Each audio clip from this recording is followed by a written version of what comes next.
జోగులాంబ గద్వాల జిల్లా కేంద్రం వ్యవసాయ మార్కెట్ యార్డులో గంజాయి సప్లై చేస్తున్న నిందితుడిని పక్కా సమాచారంతో మాటు వేసి బషీర్ అనే వ్యక్తితో 680 గ్రాముల గంజాయిని స్వాధీనం చేసుకుని సీజ్ చేయడం జరిగిందని పట్టణ ఎస్ఐ తెలిపారు. ఇక నిందితుడు సంవత్సరం నుండి సోలాపూర్, హైదరాబాద్, ధూల్పేట్ నుండి గంజాయి తీసుకువచ్చి గద్వాల పట్టణ యువతకు సరఫరా చేసి 1 తులం 400 నుండి 500 వరకు విక్రయిస్తున్నట్లు తెలిపాడని ఎస్ఐ చెప్పారు.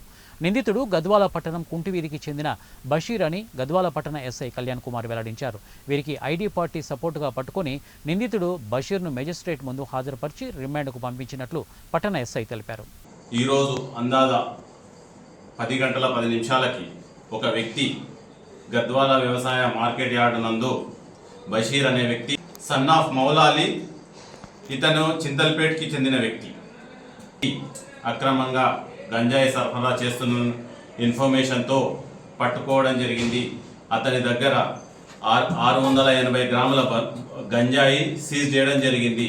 ఇతను షోలాపూర్, ధూల్పేట్ వివిధ ప్రాంతాల నుంచి తీసుకొచ్చి గంజాయి గద్వాలలో ఉన్న యువకులకు సరఫరా చేస్తున్నారు. ఇతను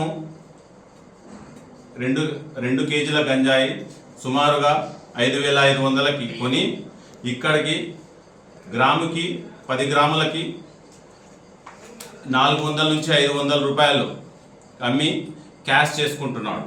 ఇతను పెడ్లర్ అంటే గంజాయి సప్లై చేసేవాడు. ఇతను ఒక్కడే దొరికిండు. ఇక్కడ ఎవరైతే కన్జ్యూమర్స్ ఎవరైనా ఉంటే వాళ్ళని ఐడెంటిఫై చేస్తాము. ఇతను 7వ తరగతి వరకు చదువుకున్నాడు. ఇతనికి పెళ్ళయింది, ఒక పాప కూడా ఇతనే సప్లయర్ అనేవి ఫర్దర్ ఇన్వెస్టిగేషన్లో తెలుస్తుంది. ఇతన్ని అరెస్ట్ చేసి రిమాండ్కు తరలించడం జరిగింది.